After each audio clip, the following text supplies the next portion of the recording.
वक्त हल्ला बोल का है। आज हम चर्चा करेंगे अमेरिका में राहुल के बयान को लेकर मचे सियासी घमासान पर। राहुल गांधी अमेरिकी दौरे पर हैं, लगातार बीजेपी से लेकर संघ और मोदी सरकार पर हमला कर रहे हैं। उन्होंने भारतीय लोकतंत्र को खतरे में बताया तो विदेश मंत्री एस जयशंकर ने पलटवार किया और बात को 2024 तक ले गए। उन्होंने कहा कि अगर लोकतंत्र नहीं होता तो अलग अलग पार्टियां चुनाव कैसे देश में जीतती। जयशंकर ने 2024 में बीजेपी की जीत का दावा भी ठोक दिया है।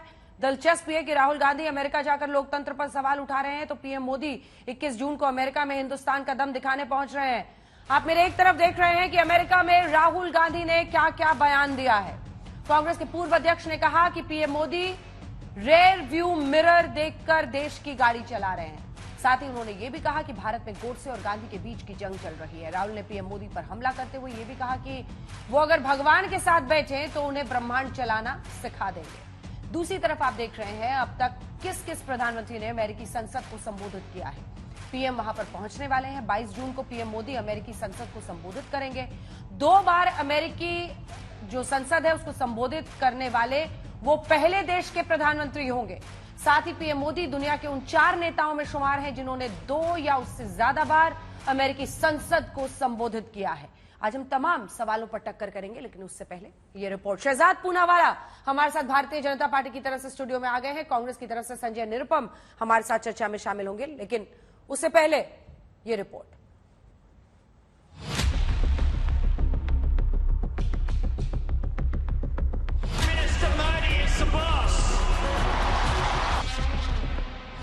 If you sat Modi ji down next to God, Modi ji would start explaining to God how the universe works.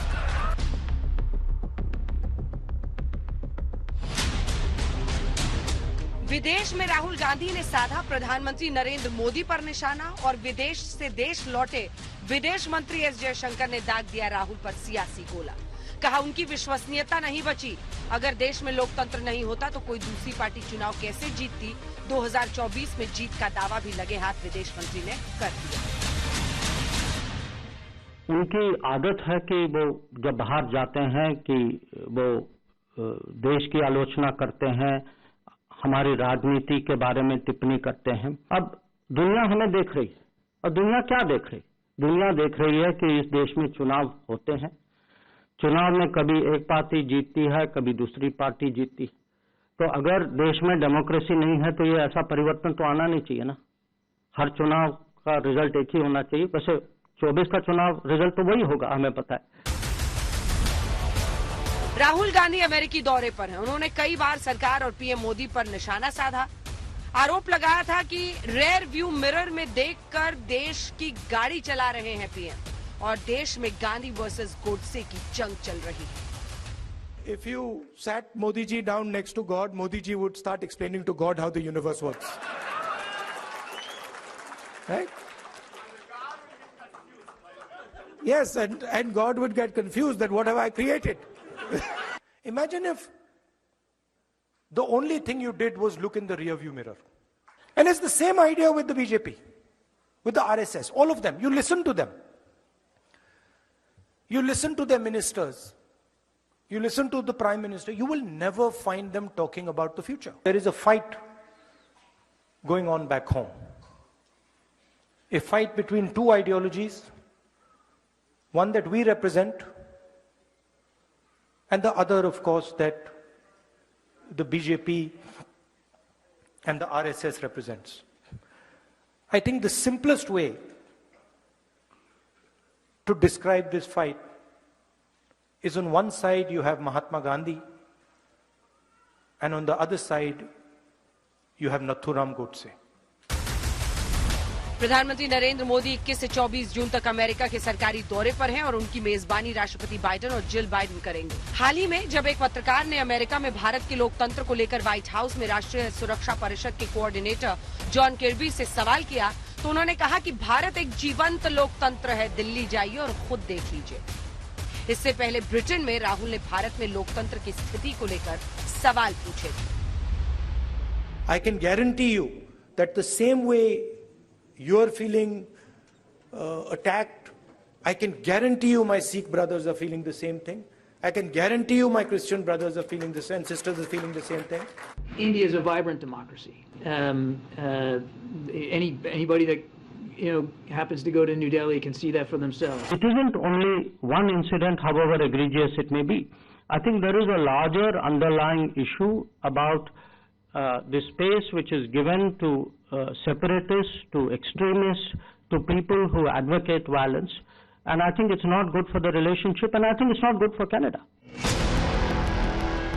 2024 की जंग देश के साथ साथ विदेशी धरती पर भी मुद्दे उठाकर लड़ी जा रही है। जहां बीजेपी बार बार राहुल के बयानों पर देश को बदनाम करने का आरोप लगाती है, तो कांग्रेस पार्टी याद दिलाती है कि कब कब पीएम ने विदेशी धरती पर विपक्षियों पर धारदार चोट किए थे। आज तक ब्यूरो। आइए चर्चा की शुरुआत करते हैं। शहजाद पूनावाला जी, मेरा पहला प्रश्न आप ही से है और वो ये है कि विदेश से वापस देश लौटकर जरूर विदेश मंत्री ने प्रहार किया, लेकिन उन्होंने कोई कसर नहीं छोड़ी। वो कह रहे हैं राहुल गांधी की विश्वसनीयता पर सवाल है। वो कह रहे हैं कि राहुल गांधी को ये आदत हो गई है। हमेशा कांग्रेस ये कहती है ना कि जब पीएम भी विदेश जाते हैं तो वो हमलावर होते हैं विपक्ष पर, कांग्रेस पर।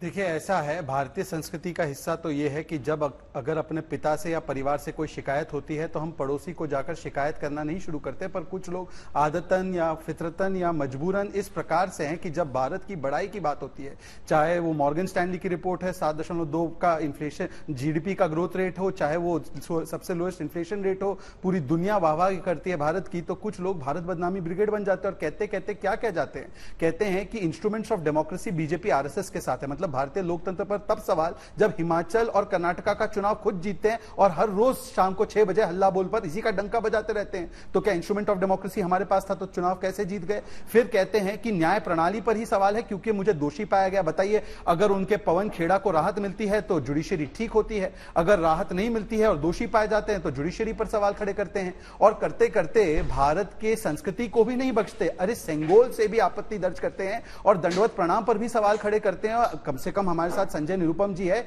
एक बार मुझे याद है कि जब शस्त्र पूजा का मखौल उड़ाया था मल्लिकार्जुन खड़गे ने, तो खुद स्वयं संजय निरुपम जी ने उन्हें कहा था कि क्योंकि वो नास्तिक है वो नहीं समझते इन बातों को। अब राहुल गांधी क्या है ये संजय निरुपम जी ही बताएंगे। पर आखिरी बात में सिर्फ इतना कहना चाहता हूं कि कभी भारत की सेना पर सवाल कहना कि भारत की सेना पिट गई, भारत की सेना के ऊपर सवाल खड़े करके कहना सर्जिकल स्ट्राइक के सबूत दीजिए, सर्जिकल स्ट्राइक है, या जिस प्रकार से मोदी विरोध करते करते आज देश के विरोध में उतर आए हैं और जो कहते हैं लोकतंत्र जीवंत नहीं है। भाई, जिनको विदेशी रिपोर्टों पर भरोसा है, अब तो विदेश से ही एक आवाज उठी है। वहीं से करबी ने कह दिया है कि न केवल लोकतंत्र जीवंत है परंतु अगर देखना है तो यहां की खाक चाटना बंद कीजिए और जाकर नई दिल्ली में, राजधानी में देखिए, वहां पर लोकतंत्र आपको जीवंत दिखाई देगा। तो पूछ लीजिए संजय निरुपम से कि हिमाचल और कर्नाटका में जीवंत है या नहीं है। देखिए, भारत विरोध पर क्यों उतर आते हैं मोदी विरोध करते करते, यही सवाल है ना। संजय जी, लोकतंत्र को ही कमजोर कह देना, और ये सवाल विदेश मंत्री ने पूछा, उसका सीधा सवाल जवाब आप भी दीजिएगा।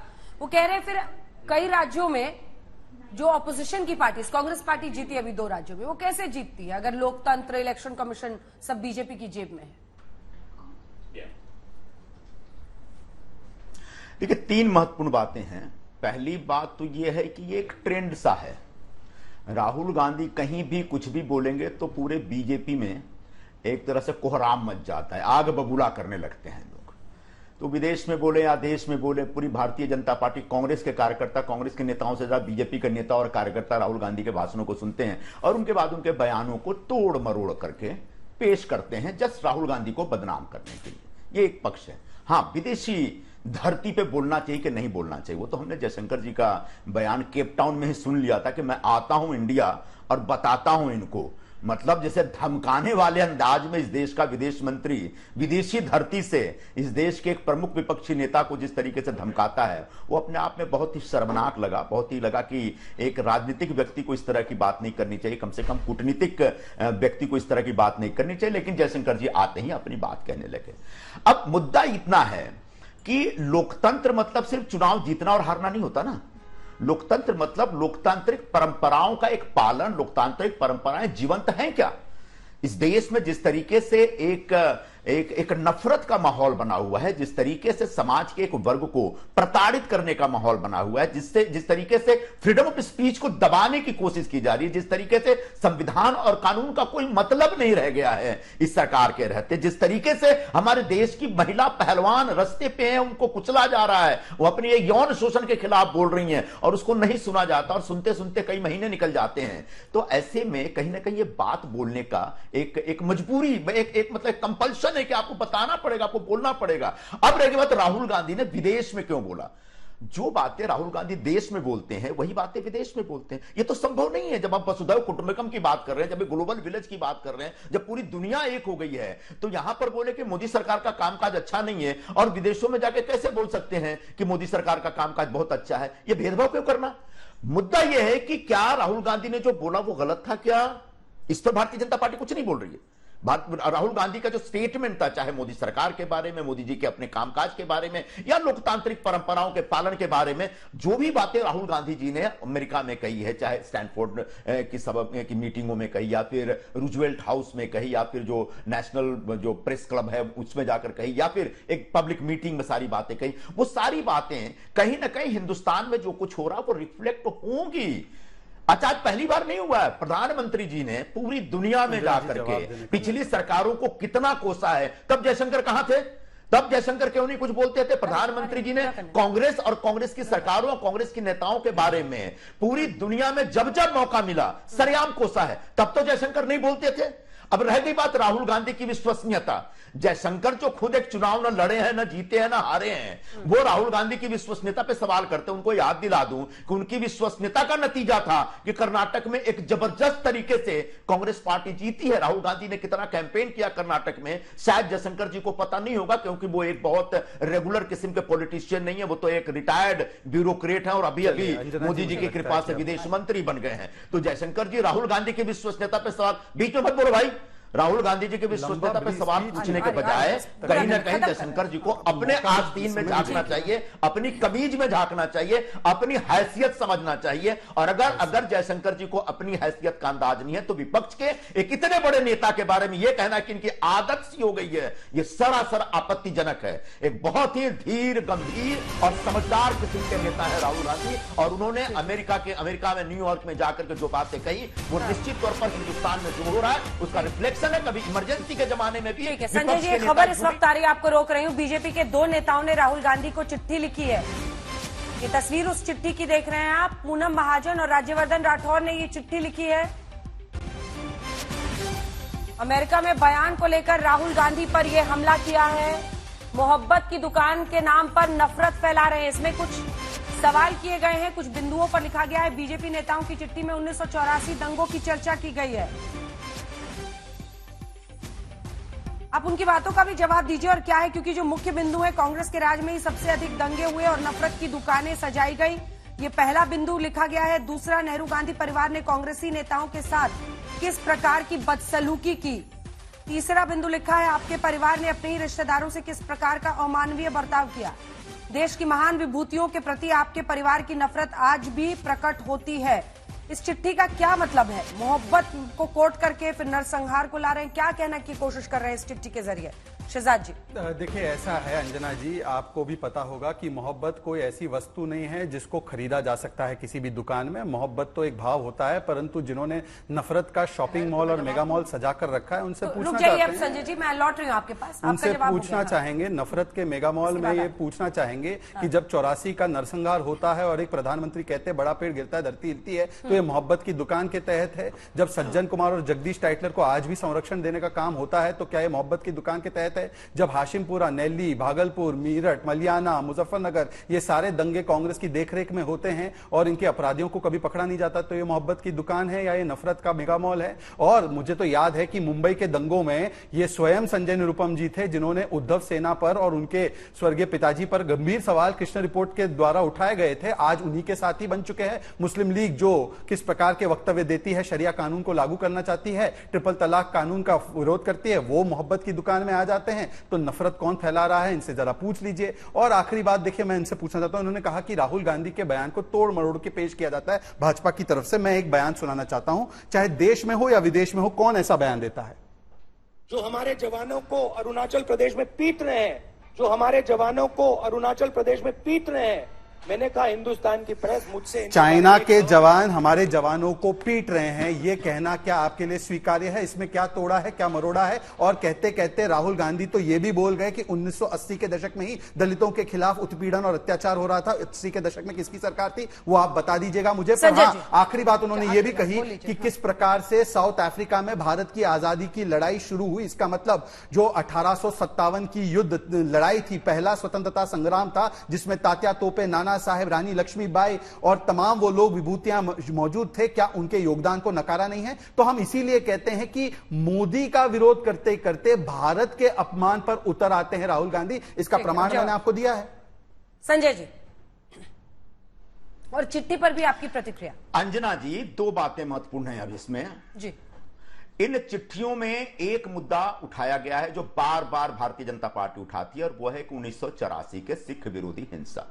1984 के सिख विरोधी हिंसा के लिए कांग्रेस पार्टी ने माफी मांगी है, शर्म व्यक्त किया है, और हमारे खुद प्रधानमंत्री डॉक्टर मनमोहन सिंह जी ने सदन के अंदर और सदन के बाहर भी माफी मांगी है। सोनिया जी ने कहा, कांग्रेस के बड़े बड़े नेताओं ने माफी मांगी है। लेकिन क्या आज तक गुजरात के दंगों के लिए, जिसमें 3000 मुसलमान मारे गए थे, भारतीय जनता पार्टी के किसी भी नेता ने माफी मांगी है?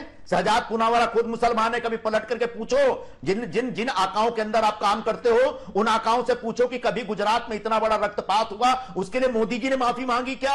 मोदी जी के आगे पीछे के किसी ने माफी मांगी क्या? तो कृपया करके 84 के सिख विरोधी हिंसा के बारे में बातें करना बंद कर दीजिए। हम लोगों ने उसको स्वीकार किया कि वो गलत हुआ है। दूसरी बात बार बार अभी ने क्या कहा कि राहुल गांधी ये सरकार के खिलाफ वहां जाके बोलते, क्यों नहीं बोला जा सकता भाई? सरकार के खिलाफ बोलना, सरकार में बैठे मंत्रियों के खिलाफ बोलना, यहां तक कि सरकार के मुखिया मोदी के खिलाफ बोलना, मतलब देश के खिलाफ बोलना नहीं होता। देश में जिसकी सरकार चले, लोकतंत्र है साहब। लोकतंत्र में विपक्ष सरकार के कामकाज के ऊपर आलोचना करेगा, सरकार के कामकाज में कोई दोष है, कमी है, तो उसके ऊपर टीका टिप्पणी करेंगे और हम सरकार को जगाएंगे, तभी लोकतंत्र स्वस्थ रहेगा, तभी लोकतंत्र मजबूत होगा। अब रह गई बात, राहुल गांधी जी ने एक बार कही थी कि एनआरआई आए थे, उन्होंने पूरे मूवमेंट को आगे बढ़ा, उसमें दुनिया के सबसे बड़े और महानतम एनआरआई मतलब गांधी जी थे। गांधी जी ने एक बहुत बड़ा मूवमेंट, सत्याग्रह का आंदोलन शुरू किया था साउथ अफ्रीका में, वहां कामयाब हुए अंग्रेजों के खिलाफ लड़ाई लड़ने में। उसके बाद यहां आते हैं, और उनके आने से पहले तक कांग्रेस पार्टी का जो पूरा अभियान था, पूरा आंदोलन था, वो बहुत ज्यादा एकदम सही दिशा में नहीं चल रहा था। उसमें राजा महाराजा सारे लोग थे। तब गांधी जी ने कहा कि इस पूरे आंदोलन को अगर एक मास मूवमेंट बनाना है तो देश के सामान्य जनता को इसमें शामिल करना पड़ेगा। तभी वो हरिजनों को शामिल करने की बात करते थे, किसानों को शामिल करने की बात करते थे। तो निश्चित तौर पर भारत के दूसरे स्वतंत्रता आंदोलन, मैं 1857 के स्वतंत्रता आंदोलन पहला आंदोलन था, मैं भी स्वीकार करता हूं, और खुद नेहरू जी ने 1936 में कांग्रेस के अधिवेशन में स्वीकार किया था कि 1857 का अधिवेशन जो आंदोलन था वो भारत का पहला स्वतंत्रता आंदोलन था। उसके पहले सावरकर जी ने भी इसी के ऊपर अपनी बात लिखी थी, किताब भी लिखी है उन्होंने, हमको सब पता है। लेकिन गांधी जी के नेतृत्व में भारत का जो दूसरा स्वतंत्रता आंदोलन था वो भव्य था और बहुत ही खूबसूरत था, और उसी लड़ाई का नतीजा है कि देश आजाद हुआ। उस आंदोलन की तारीफ करना, उस आंदोलन की जय जयकार करना, देश की धरती या विदेश की धरती, कहीं से गलत नहीं है। और अगर राहुल गांधी ऐसा बोलते हैं तो जो नहीं समझते वो उनकी आलोचना करते हैं, जो समझदार होंगे कभी राहुल गांधी के इन वक्तव्यों की आलोचना नहीं कर सकते। ठीक है, जवाब दीजिए शहजाद जी। देखिए, और ये सबसे पहले नफरत तो का मेगा मॉल है, मतलब ये क्या शब्दों की कलाबाजी के जरिए घेरने की कोशिश हो रही है? नहीं, शब्दों की कलाबाजी कौन कर रहा है और कौन भावनाओं से खेल रहा है ये देश की जनता देख सकती है। पहले तो मैंने कोई सरकार के ऊपर की गई टिप्पणी का नहीं, मैंने हवाला दिया था राहुल गांधी की वो टिप्पणी जो सेना पे की गई थी। सर्जिकल स्ट्राइक बोलने का तो श्रेय इन्हीं महाशय को है, और बालाकोट को चील कौवे मरे थे ये कहने का भी श्रेय कांग्रेस पार्टी में ही है, पर उस पर नहीं जाते हैं क्योंकि इन्होंने इस सवाल का जवाब नहीं दिया कि सेना को क्यों टारगेट किया। सरकार को टारगेट करते करते आते हैं मुद्दे पर कि 2002 के विषय पर इन्होंने कहा, देखिए महाशय, 2002 के लिए माफी नहीं, कार्रवाई की बात करनी चाहिए। मैं आपसे पूछता हूं, 84 के लिए माफिया तो बहुत मांगी होंगी आपने, पर कार्रवाई किस पे की? सज्जन कुमार को बचाए रखा, जगदीश टाइटलर आज भी उसको बचाए रखते हैं। जब मोदी जी की सरकार आई तब फिर से एक बार उसकी जांच शुरू हुई, और 2018 में पहली बार सज्जन कुमार 34 वर्ष के बाद कन्विक्ट हुआ। आप एक नाम बता दीजिए जो हाशिमपुरा दंगों में, मलियाना के दंगों में, भागलपुर के दंगों में, मुंबई के दंगों में, किसी भी दंगों में शामिल हुआ वह व्यक्ति, उसको आपने कन्विक्ट कराने का काम किया जिस प्रकार से गुजरात दंगों में हुआ। पर मैं आपसे एक चीज पूछना चाहता हूं, क्योंकि आपने मुसलमानों का, देखिए मुसलमानों का शब्द लाना तो जरूरी है, मोहब्बत की दुकान है या केवल तुष्टिकरण का भाईजान है, ये तो अलग विषय है। परंतु संजय निरुपम जी, मैं आपको एक चीज बताना चाहता हूं और सीधा सीधा स्पेसिफिक जवाब दीजिएगा।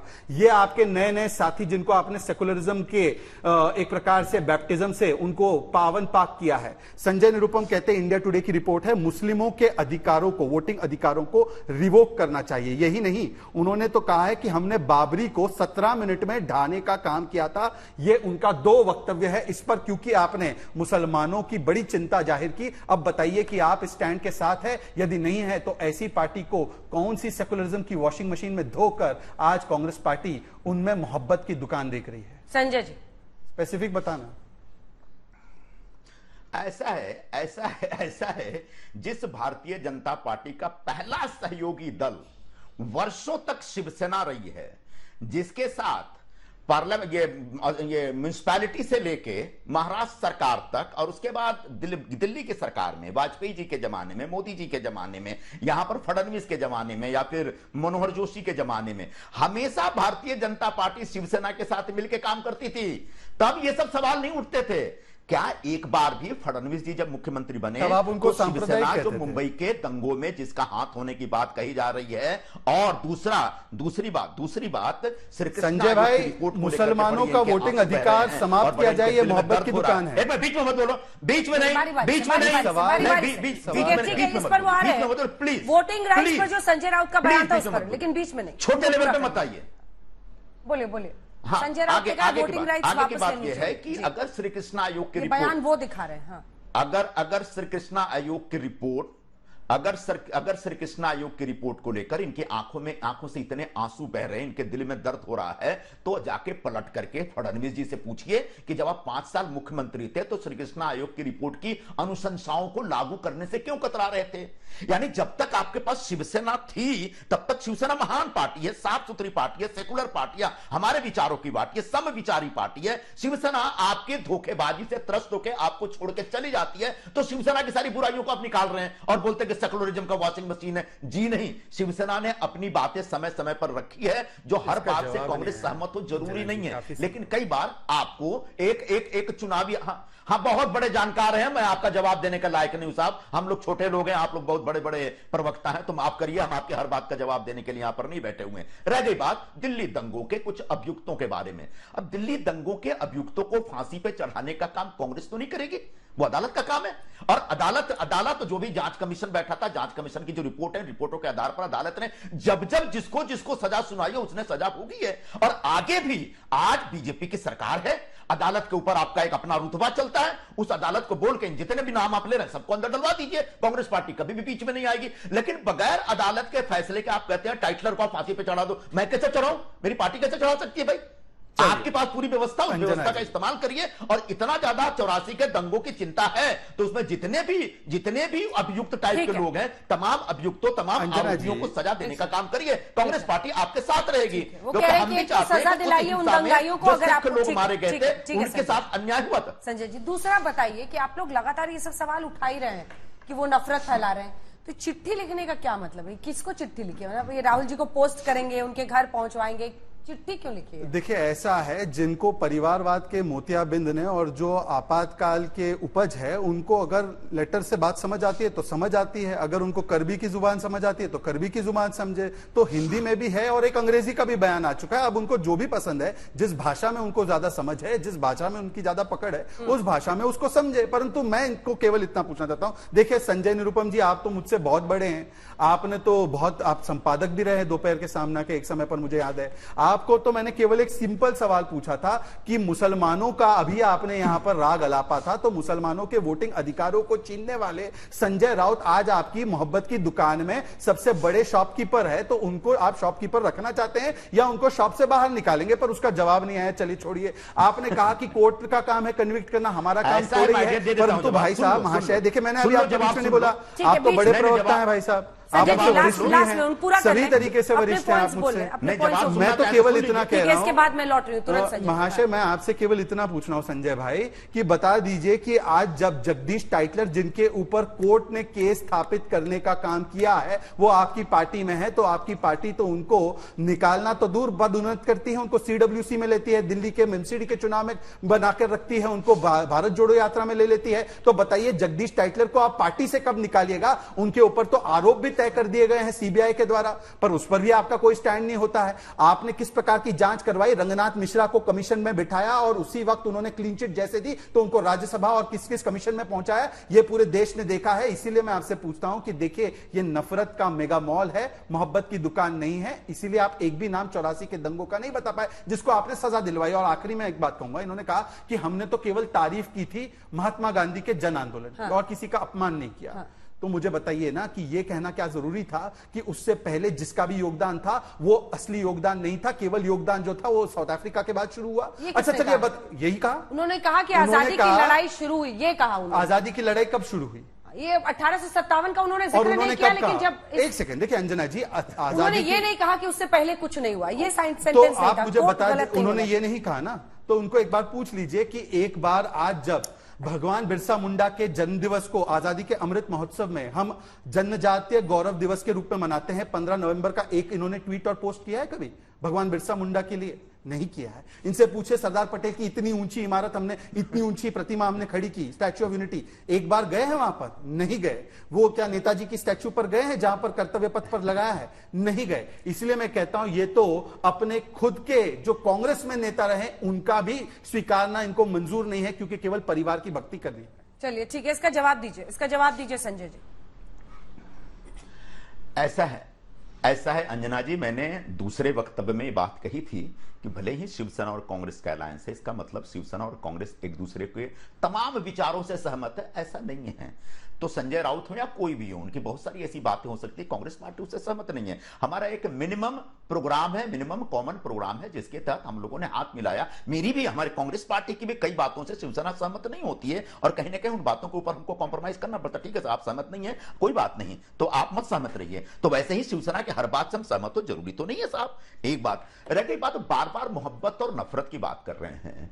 मोहब्बत की दुकान राहुल गांधी जी ने खोली है और नफरत के बाजार में आज भारतीय जनता पार्टी ने पिछले 9 वर्षों से पूरे देश में जो नफरत, मोहब्बत तो मुफ्त बांटी जाती है ना, उसके लिए दुकान क्यों खोली? ये एक शेर का, सुनिए ये तो एक शेर का हिस्सा है कि नफरत के बाजार में मैंने मोहब्बत की दुकान खोली है। अच्छा। अगर इसको भी भारतीय जनता पार्टी नहीं समझती और इसका मजाक उड़ा के अपने बचपना का, अपने बचकानेपन का परिचय देना चाहती है, तो कम से कम आप उस धारा में मत बहिए, ये मैं अंजना जी आपसे गुजारिश करूंगा। अच्छा, शेर पढ़ रहे हैं 9 वर्षों से जो नफरत का माहौल देश में बना रखा है, ये कह रहे हैं शेर पढ़ रहे हैं। 9 वर्षों से अंजना जी रुक जाइए, अंजना जी प्लीज रुक जाइए। एक सवाल तो सुनिए, अंजना जी पहले रुक जाइए, अब रुक जाइए। एक सवाल सुनिए, ये 1857 पर जो बार बार सवाल पूछा जा रहा है, उस पर मुझे लगता है आप क्लैरिटी से जवाब देंगे, क्योंकि जब राहुल गांधी जी ने कहा तो अब उस पर ये लोग प्रश्न बार बार खड़ा कर रहे हैं कि चाहे वो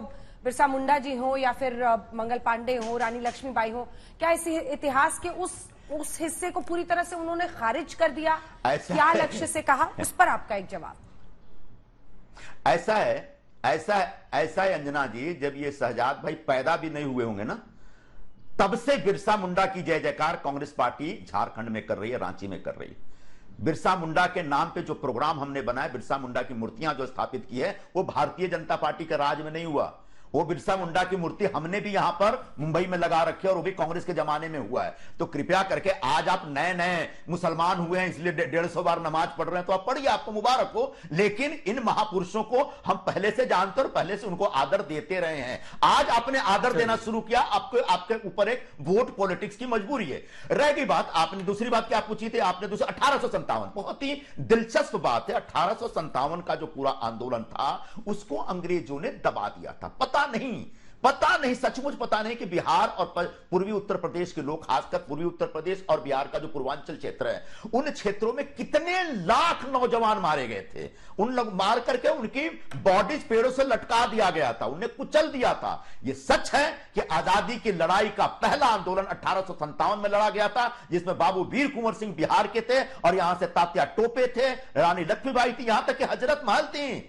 जो वाजिद अली शाह की जो 13वीं 14वीं पत्नी थी, वो हजरत महल ने उस पूरी लड़ाई लड़ी थी। उसमें नाना साहब थे अपने यहाँ के कानपुर के पास के बिठूर के। तो एक बहुत बड़ा आंदोलन था, उस आंदोलन को दबा दिया गया था। उसको 1906 में 1857 नाम की किताब वीर सावरकर लिखते हैं, और वो भी बहुत बड़ा रिसर्च करके लिखते हैं और कहते हैं कि यह स्वतंत्रता का पहला आंदोलन था। तब तक कांग्रेस को भी पता नहीं था, कांग्रेस को उस जमाने के तमाम नेताओं को पता नहीं था कि इतना बड़ा आंदोलन हुआ था। हां, कुछ नाम जानते थे, वो किस तरह से अंग्रेजों ने कुचला, उसको लेकर वो क्षुब्ध। तो बहादुर शाह जफर का उसमें बहुत बड़ा रोल था। उसके बाद 1936 में नेहरू जी ने कांग्रेस के अधिवेशन में रिजोल्यूशन पास किया और सरेआम कहा कि आजादी की पहली लड़ाई वो थी, और उस लड़ाई को, उस आजादी की लड़ाई को हम सम्मान देते हैं। और कांग्रेस पार्टी का कोई भी आदमी कभी भी 1857 के आंदोलन के खिलाफ नहीं जा सकता। हां, आजादी की जो दूसरी लड़ाई थी वो एक पॉपुलर लड़ाई थी, और उस लड़ाई को लंबे जवाब दोनों के लोगों ने बोला कि यही एक लड़ाई थी, और उस संदर्भ में देखिए, ऐसा है, इन्होंने कहा कि जब मैं छोटा बच्चा रहूंगा तब से हम लोग। आप उनकी बातों का भी जवाब दीजिए, क्योंकि आप पर्सनल कमेंट उन्होंने किया है। लेकिन इसी के साथ लोकतंत्र को लेकर वो कह रहे हैं कि लोकतंत्र का मतलब सिर्फ चुनाव जीतना और हारना नहीं होता है। लोकतंत्र का आशय यह भी होता है कि क्या लोगों को विरोध करने की आजादी है, बोलने की आजादी है। उन्होंने 10 बातें गिनाई जिसमें उनको लगता है कि अब देश में कमी आ गई है। अगर आप कुछ भी सरकार के खिलाफ बोलेंगे तो आपको देशद्रोही बोल दिया जाएगा, अगर आप हाँ में हाँ नहीं मिलाएंगे तो उस हिसाब से लोकतंत्र जीवंत है या नहीं। पहले मैं उनके सवाल का जवाब दूंगा। उन्होंने कहा कि मैं छोटा बच्चा रहूंगा जब बिरसा मुंडा जी का ये जश्न मनाते थे। हालांकि मोदी जी के आने के बाद ही जनजातीय दिवस मनाया जाने लगा, पर मैं इनसे पूछना चाहता हूं कि सरदार पटेल जी की मृत्यु कब हुई और उनको भारत रत्न कब मिला? राजीव गांधी को भारत रत्न कब मिला? इंदिरा गांधी को भारत रत्न कब मिला? नेहरू जी को भारत रत्न कब मिला? आंबेडकर जी की मृत्यु कब हुई और उनको भारत रत्न कब मिला? जीते जी आंबेडकर जी को 2 चुनाव किसने हराया? और ये भी बता दीजिएगा साथ में कि वीर सावरकर को सबसे पहले वीर कहने का काम तो महाराष्ट्र में ही हुआ। यशवंतराव चव्हाण जी हो, चाहे शरद पवार जी हो, चाहे नरसिम्हा राव जी हो, आज सावरकर जी को जो लोग कहते हैं इंदिरा गांधी जी के लेटर के बावजूद कि वो कायर, डरपोक, और मध्य प्रदेश में तो क्या पुस्तिका छपी थी, संजय निरुपम जी, इसका स्पेसिफिक सवाल का जवाब दीजिएगा। अब आते हैं आपके सवाल पर। लोकतंत्र केवल चुनाव जीतना नहीं होता, बिल्कुल सही है अंजना जी। इसलिए कमल शुक्ला का नाम सुना है आपने? छत्तीसगढ़ में फेसबुक पर उसने पोस्ट किया था तो उस पर सेडिशन केस लगाया गया है। अर्नब गोस्वामी का नाम सुना है आपने? एक पत्रकार है, उसको किस प्रकार से प्रताड़ित किया गया था, 100 एफआईआर दर्ज की गई थी एमवीए की सरकार के द्वारा। नाम सुना है कंगना रनौत का? उसका घर तोड़ दिया गया था और इन्हीं के दोस्त संजय राउत ने क्या कहा था, नोटी का मतलब समझाया था और सामना में एक हेडलाइन भी छपी थी। यह भी लोकतंत्र का एक स्वरूप है क्या? तो मुझे बताइए कि जिन लोगों के रगों में आपातकाल का खून दौड़ता हो, जिन लोगों ने सेंसरशिप लगाया मीडिया पर, जिन लोगों ने कमिटेड जुडिशरी के नाम पर बहारुल इस्लाम और एएन रे जैसे जजेस दिए हो, वो लोग आजकल लोकतंत्र का पाठ पढ़ा रहे हैं। जिन्होंने किशोर कुमार के गाने ऑल इंडिया रेडियो पे बंद करवा दिए थे। परंतु संजय निरुपम जी, मैं आपको भागने नहीं दूंगा। वीर सावरकर जी के विषय में जो बातें राहुल गांधी कहते हैं, क्या आप उसको करते हैं, हाँ या ना? और बताइए आंबेडकर जी को भारत रत्न कब मिला था? स्पेसिफिक। ऐसा है, यही बात राहुल गांधी जी ने वहां न्यूयॉर्क की सभा में कही थी कि भारतीय जनता पार्टी के लोग आगे देख के गाड़ी नहीं चलाते, ये रियर व्यू मिरर देख करके गाड़ी चलाते हैं। वो हमेशा पास्ट की बात करते हैं, फ्यूचर की बात नहीं करते।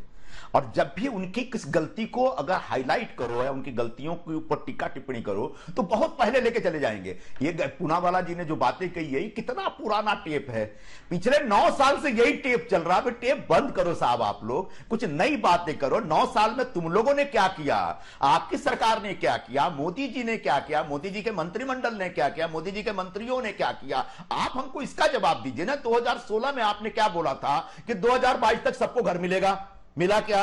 2016 में आपने कहा था कि 8 करोड़ लोगों को रोजगार मिल जाएगा, मिला क्या? 2016 में आपने कहा था सारी स्मार्ट सिटी 100 स्मार्ट सिटी बन जाएगी, बन गया क्या? 2016 में आपने कहा 2022 तक किसानों की आय दुगनी हो जाएगी, हो गई क्या? तो हम आपसे जब ये सवाल पूछते हैं तो आप लेके जाते हैं कि सरदार पटेल की मूर्ति पे चढ़ो, अरे साहब, सरदार चलिए, पटेल सरदार संजय पटेल बने निरुपम जी, कांग्रेस की आपको वजह से लगता सरदार है कि पटेल मैंने की पुरानी मोहब्बत बातें है ना, निकाल दी? तो उन्होंने चलिए, आप मत बोलिए, चलिए आप मत बोलिए, चलिए मुझे पूरी बात होने दीजिए, मुझे पूरी बात होने दीजिए। आप बात बात पे जो सरदार पटेल की याद दिलाते हैं, जरा सा आपको याद रखना चाहिए, जो आरएसएस की जिस जहरीली विचार को आप जहर की पुड़िया की तरफ घोल करके बीजेपी का प्रवक्ता बनकर हमारे सामने बैठे हैं, उस आरएसएस को 2-2 बार बैन कर चुके हैं सरदार पटेल। उस बारे में भारतीय जनता पार्टी आज के दिन में क्या कह रही है? लेकिन हम कभी ये सब बातें याद नहीं कर दिलाते, क्योंकि थोड़े पुरानी बातें छोड़ो, कल की बातें हैं। आज के दौर की बात करो। आज जो लोगों में आज जो बेरोजगारी बढ़ी है, 22 करोड़ लोग बेरोजगार है, एक मंत्री कहता है लोकसभा में खड़ा होकर, और सिर्फ 7 लाख लोगों को रोजगार दिया आपने। आज लगभग 28 करोड़ लोग गरीबी रेखा से नीचे चले गए। 28 करोड़ लोग इस देश में गरीबी रेखा से नीचे चले गए पिछले 3 वर्षों में मोदी जी के राज में। इस पर कभी कुछ नहीं बोलते आप। लोगों को रोजगार नहीं मिल रहा। देखिए, आप समय दीजिए मुझे, क्योंकि उन्होंने से लेकर दही तक उसके ऊपर जीएसटी लगा के बैठे अंजना हैं। जी, तमाम चीजें, खाने पीने की चीजों से लेकर डीजल देखिए, अब क्योंकि देखिए 1150 रुपए में मिल रहा। आरएसएस यदि इतना ही देखिए अंजना जी, मुझे लगता है कि मौका सबको। संजय जी अब जवाब सुनिए। आरएसएस की बात की तो शायद आज उन्होंने स्वर्गीय प्रणब मुखर्जी को भी एक प्रकार से उनकी भी विरासत को कचरे के डब्बे में डाल दिया, क्योंकि वो स्वयं गए थे आरएसएस के हेडक्वार्टर पर, और 2004 से 14 इनकी सरकार थी। अगर इतना ही बड़ा आतंकवादी गुट था तो उसको प्रतिबंध लगा देते, परंतु आज मुद्दा वो नहीं है। मुद्दा ये है कि रिकॉर्ड की बात करें, पुराना रिकॉर्ड नहीं, ये आजकल का ही रिकॉर्ड है। ये देखिए 28 मई को जब नए पार्लियामेंट का उद्घाटन हुआ तो कांग्रेस ने कहा कि सावरकर की जयंती पर है, इसलिए हम इसका बहिष्कार कर रहे हैं। ये कांग्रेस का अधिकृत बयान है। अब वीर सावरकर जी की भूमि से आने वाले संजय निरुपम जी, आप बताइए कि क्या आप इससे इत्तेफाक रखते हैं, या ये सम्मान है या ये अपमान है? आज के रिकॉर्ड की बात करते हैं। हाँ देखिए, आज मैं बताता हूं, देखिए मुझे लगता है संजय निरुपम जी आपने बात रखी, मेरी बात आने दीजिए, मेरी बात आने दीजिए। संजय निरुपम जी इनकार कर रहे हैं, वो रिकॉर्ड की, आज रिकॉर्ड की बात कर लेते हैं, इसको यहीं पर छोड़ते हैं। आज रिकॉर्ड की, इन्होंने कहा कि चलिए आज के रिकॉर्ड की बात करते हैं, तो आज के रिकॉर्ड की बात करते हैं। संजय निरुपम जी, 12 करोड़ किसानों को 2 लाख करोड़ किसान सम्मान निधि हमने दिया। 1 लाख करोड़ का एग्रीकल्चरल बजट, उसको 6 लाख करोड़ आज हमने किया। एमएसपी को बढ़ाया। आप बता दीजिए 19,400 किसानों की जमीन आपने हड़पी है राजस्थान में। संजय जी, हमने आपकी बात दर्ज करा दी, आप इससे इनकार कर रहे हैं, आप इनसे इनकार कर रहे हैं। वो उन्होंने एक अखबार की क्लिपिंग दिखाकर वो कह रहे हैं कि ये कांग्रेस की तरफ से बयान दिया गया था, इसको यहीं पर छोड़ते हैं, क्योंकि आपने क्लिपिंग दिखाई, आपने इनकार कर दिया, आप अधिकृत प्रवक्ता है, आपकी बात मानी जाएगी।